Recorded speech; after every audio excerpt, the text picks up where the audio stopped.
Good evening, ladies and gentlemen, whiskey drinkers, no matter where you reside on the planet Earth.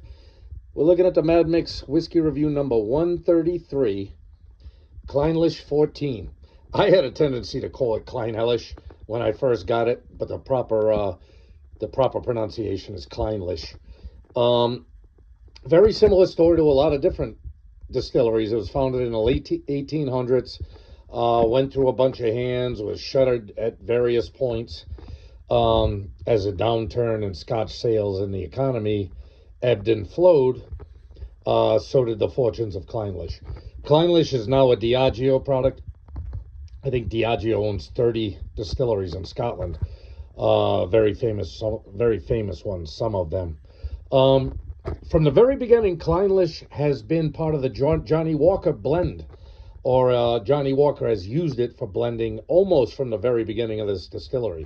From the very beginning of Johnnie Walker blending whiskey, Clynelish has been a big part of it. I believe whiskey.com does have a probably 3-year-old video on this distillery. Gives you a little tour, tells you about the history of it. And I believe they said they produce about 75% of their whiskey for Johnnie Walker, and about 25% of their whiskey goes into their single malt products. This is their baseline product, the Clynelish 14. What do we get here? We get 46%. Not bad. 92. I like it. I like anything above 43. Usually pretty good. So it is a Highland single malt Scotch. It is located very, very north in Scotland too, and damn close to the ocean. So a pretty rugged area for a distillery. They pride themselves on their water. They do not have warehouses there, especially now under Diageo. I guess Diageo doesn't keep any of their products in one particular warehouse in case there's a fire or in case something goes horribly wrong. They kind of keep their whiskey spread out in all the different warehouses and dunnages across Scotland. Hold on one second. My TV's kicking up. Let me put that on mute so I don't have to listen to it. So, with all that nonsense and a little bit of history of the... So I know for a fact that this is in the Johnnie Walker Gold. I think I killed that Johnnie Walker 15, so I can't remember if this was in it. Though I know the Linkwood was that I had, but I'm not sure. But they definitely heavy supply at the Johnnie Walker. So with that being said, you can see you never know with Diageo. I mean, it's got a beautiful color, but with Diageo, they're famous for coloring their whiskeys. Let's get the snout right up in it. Let's see what it's got to offer. Oh, it's got a nice bright, fresh smell to it. Fruit right off the bat. It's not heavy on the malt. It's another one of them distilleries that does a long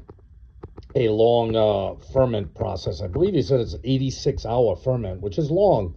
You know, most Scotch distilleries are in the 45, 50 hours, somewhere in that range. Very rarely do they get up towards 90. There's only a few that ferment that long. And of course, that long of a fermentation allows the lacto infections to take place. And that's where a lot of those fruity esters come from. You know, I love to let a little lacto get into my ferments. Try and get a little fruit character in it. Yeah, not heavy on the malt at all. It's kind of light and fruity for sure. About 60% of their barrels are sherry and 40% are ex-bourbon. Yeah, so it's not heavy on the malt. It's got a beautiful fruit. It's got a brightness, like a bright crispness to the nose. No ethanol at all. 14 years, a long time to sit in a barrel. So that being said, let's get it down the gullet.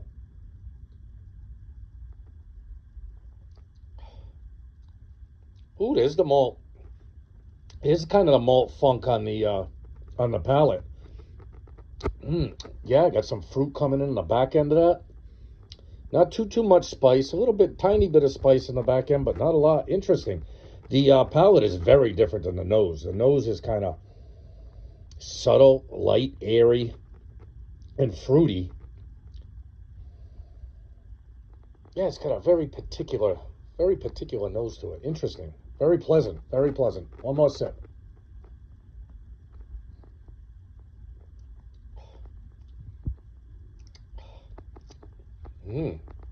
Yeah, there's the malt funk on the palate. You get the malt funk followed through by a I'd say the fruit is heavier on the nose than it is in the palate, but it's there. And then that spice in the back end, it's kind of like a waxy character to it, like very coating on the mouth. You know what I mean? Very interesting. You know what I mean? I'm trying to see how that. Well, I guess you do see some legs, but it's got a very. See how it's beaded up into little beads on the glass? Like it's almost got like a waxy kind of character to it. It's odd, very odd. I like it though. It's got a good flavor. I don't remember what I paid for it. It's probably $72, something like that. $70, somewhere up in there. It was above 60. I know that. This is another one I bought at the Musty Dusty a couple weeks ago before I got sick, and I've since forgotten what I paid for it. I bought in a few more since then. So I like it. It's different. What would I give it? Mad Mix Whiskey Review number 133. Clynelish 14. Highland Single Malt Scotch Whiskey coming in at a respectable 46%. I give it like an 8.5. It's perfectly good. It's perfectly good, different. You know what I mean? I'm enjoying some of these scotches I've been getting lately from the Musty Dusty that some of these I've never even heard of. I don't think I've ever heard or remember Clynelish seeing it any other place than the Musty Dusty.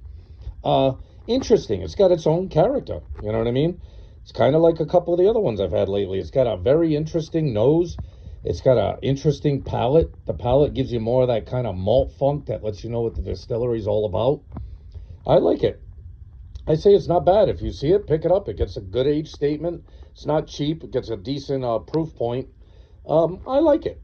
I'm enjoying it. I'm going to sit down and enjoy a couple more drams of that. So with that being said, love and respect yourself. Love and respect your family and friends. Get ready for Thanksgiving and Christmas. I'm sure you'll see me before then. There's always another bottle to be had. Be good, people. I'll see you on the next one.